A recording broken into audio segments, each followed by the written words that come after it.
Bonsoir à toutes et à tous et bienvenue dans cette nouvelle vidéo. Alors la famille, dans cette petite vidéo, on va parler de la situation aux côtés de la Côte d'Ivoire. Alors merci de partager la petite vidéo maximum. Merci de la suivre aussi jusqu'à la fin, la partager surtout.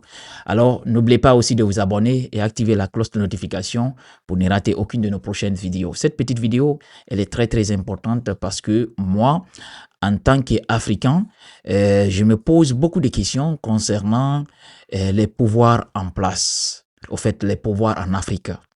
Alors, les dirigeants, je me suis posé tellement de fois cette question, mais quand tu poses la question, tu ne trouves pas du tout la réponse. Ce que les gens te répondent, c'est te dire, ah, tu ne connais pas le pouvoir, il faut être là-bas pour comprendre. Mais moi, je me dis, si tu as fait, par exemple, le cas du président Ouattara, tu as fait 3 mandats. Pour moi, c'est suffisant. Surtout, tu as fait des choses dans ton pays dont aucun président, en tout cas, n'a pu réaliser pour le moment en Côte d'Ivoire. Il faut le dire. Alassane Ouattara, il a stabilisé l'économie ivoirienne, mais aussi, il a fait beaucoup de travail, d'infrastructures. Voilà, parce qu'on voit tous les projets, les projets gigantesques que ce monsieur a pu réaliser dans son pays. Mais le monsieur, il ne veut pas partir, il ne veut pas lâcher le pouvoir. Et qu'est-ce qu'il a fait? Vous le savez tous, comment le monsieur il est venu au pouvoir. Parce que Laurent Gbagbo, ce monsieur aussi voulait, en tout cas, confisquer le pouvoir. Parce que tout a commencé par Laurent Gbagbo. Parce que si Gbagbo ne tentait pas pour un 3e mandat, je vous dis, Alassane Ouattara n'allait pas aussi continuer à faire des mandats comme ça.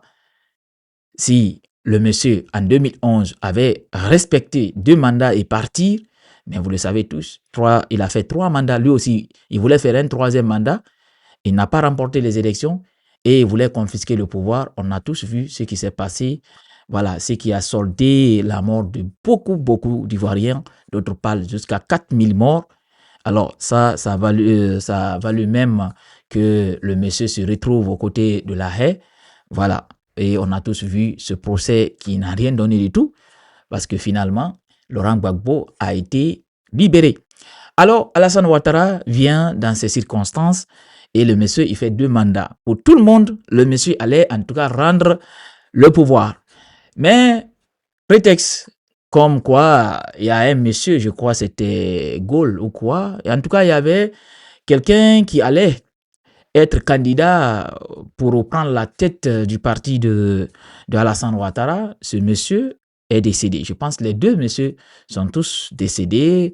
C'est l'autre là même, comme on appelle ça, Gon Koulibaly et tous. C'était ça. Parce que là aussi, Alassane Ouattara avait misé sur le monsieur. On ne sait pas pourquoi.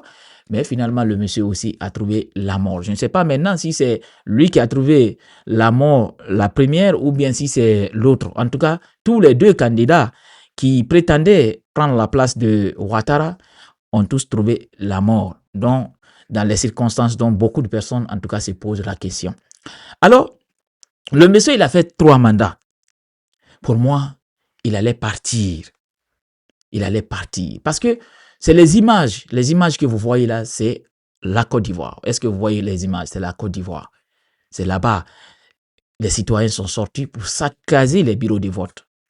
Parce que vous ne pouvez pas s'en savoir. Depuis que Alassane Ouattara a décidé de briguer un 4e mandat, il y a eu des tensions aux côtés de la Côte d'Ivoire entre les partisans de l'opposition et le pouvoir en place. Parce que ce qu'Alassane a fait aussi, il y a eu beaucoup de candidats potentiels qui ont été vraiment écartés, ce que moi, je n'ai pas du tout aimé. Voilà, j'ai pas du tout aimé parce que peut-être le vieux savait que si il y a des candidats comme l'autre, la Cham là, était devant lui, peut-être Alassane peut-être n'avait aucune chance de remporter. Même pour l'instant, on voit beaucoup d'informations qui circulent comme quoi les résultats, en tout cas, qui ont fuité sur les réseaux sociaux, ça démontre que le vieux, il a perdu, en tout cas, le pouvoir, mais on ne sait rien d'abord. Mais quand même, Il y a beaucoup de tensions, il y a beaucoup de tensions dans le pays et tout le monde sait que la Côte d'Ivoire, depuis 2011, c'était un pays, en tout cas, qui était vraiment stable et voilà quoi. Il n'y avait pas de crise politique, mais depuis que Alassane Ouattara a décidé, en tout cas, de continuer, là, on a commencé à voir en fait, toutes ces crises politiques. Alors, il faut que nos dirigeants puissent comprendre une chose. Il faut aller au bon moment. Il faut partir au bon moment. C'est très important. Alassane Ouattara, économiquement, il a bien travaillé en Côte d'Ivoire. Qu'est-ce qui lui pousse toujours à rester? Qu'est-ce qui lui pousse à se salir avant de partir? Parce que ça, c'est de se salir avant de partir. Tu as fait beaucoup de choses dans ton pays. Et finalement, qu'est-ce que les gens vont retenir de toi? Ils vont retenir de toi comme ce genre de choses, comme quoi tu as bafoué la démocratie, tu as fait ça, tu as fait ça. Ils vont oublier, au fait, tous les progrès que tu as pu, en tout cas, apporter à ton pays à cause de ton entêtement. Vous voyez ce que ça donne. Tu as fait 2 mandats, je crois, 2 mandats, c'est suffisant pour un chef d'État. Tu pars. Regardez le Bénin. C'est là où vous allez comprendre la beauté de la démocratie. Le Bénin, le Mali, je ne dis pas le Mali actuel, mais l'autre Mali. Vous voyez, le Bénin, le monsieur, il a fait talent, il a fait 2 mandats, ça y est, il a plié bagage, il part. Le Ghana, la même chose. Vous voyez, je crois le président qui est là-bas actuellement, il a été président une fois, je crois il n'a pas eu, après il est revenu encore, vous voyez, il est encore élu président. Mais je ne comprends pas quand même certains pays francophones, qu'est-ce qui ne va pas avec eux.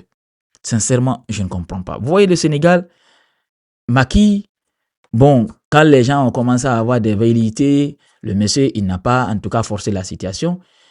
Il a plié ses bagages, il est parti doucement et il a laissé le pouvoir avec les jeunes. Et vous voyez ce qui se passe maintenant avec les jeunes. D'autres même le réclament, disent, ah, si on savait, Macky allait continuer, Macky allait rester. Maintenant, on le demande. Et il a maintenant la possibilité aussi de revenir. S'il veut encore diriger le pays, il dirige, comme ce qui se passe aux côtés du Brésil. Le monsieur, il a fait 2 mandats, il est parti, voilà, il est revenu encore. Alors, il faut que nos pays africains puissent comprendre que il ne faut jamais forcer la situation, surtout quand la population commence à dire qu'ils ne veulent pas de toi. Pourquoi tu t'entêtes à rester? Il faut partir. Il faut partir au bon moment pour ne pas salir ton image. Parce que c'est ça maintenant les gens vont retenir de Alassane Ouattara. Imaginez, il perd les élections. Il perd les élections. Même s'il reconnaît sa défaite, mais vous allez voir, c'est que l'image que les gens vont retenir de lui, c'est ce genre de choses. Parce que la population, en tout cas, une partie de la population sont en colère contre lui. 4 mandats. Pourquoi?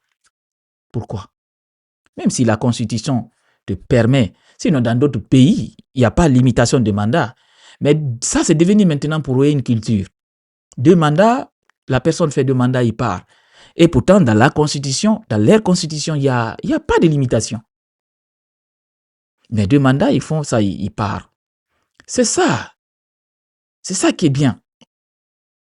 C'est ça qui est bien. Mais tout a commencé en 2011. Si Laurent Gbagbo n'a pas tenté de faire 3e mandat, je vous dis, s'il avait juste fait 2 mandats et puis partir, Alassane Ouattara aussi allait faire la même chose. 2 mandats et puis il part. Mais aujourd'hui, vous voyez, sincèrement, ça fait très très mal de voir la Côte d'Ivoire comme ça. Parce que nous, on prend toujours l'exemple sur la Côte d'Ivoire. On prend toujours exemple sur la Côte d'Ivoire. La Côte d'Ivoire, le Sénégal. Mais je vous dis, c'est les pays anglophones là qui sont en train de nous donner l'exemple de la démocratie. Parce que vous voyez ce qui se passe, même dans les petits pays anglophones. Et ils respectent la démocratie. Alors, il faut que les pays francophones aussi puissent respecter la démocratie. C'est très, très important. Il faut Ça pour en tout cas, pour l'émergence, pour éviter les crises. Parce que tout ça, ça provoque des crises. Sincèrement, je suis vraiment touché par ces images que je vois aux côtés de chez nos voisins, aux côtés de la Côte d'Ivoire. Ça me fait très très mal. Parce que Côte d'Ivoire, c'est un exemple pour nous. Voilà, c'est un exemple pour nous, côté économie, côté développement. Voilà, vous voyez. Mais maintenant, côté démocratie, c'est point d'interrogation. Hein, parce que là, je vous dis, eux aussi, ils veulent vraiment prendre une autre voie. Alors, famille, si vous avez aimé cette petite vidéo, merci de partager, la liker, la commenter. On se reprend très bientôt pour une nouvelle autre vidéo.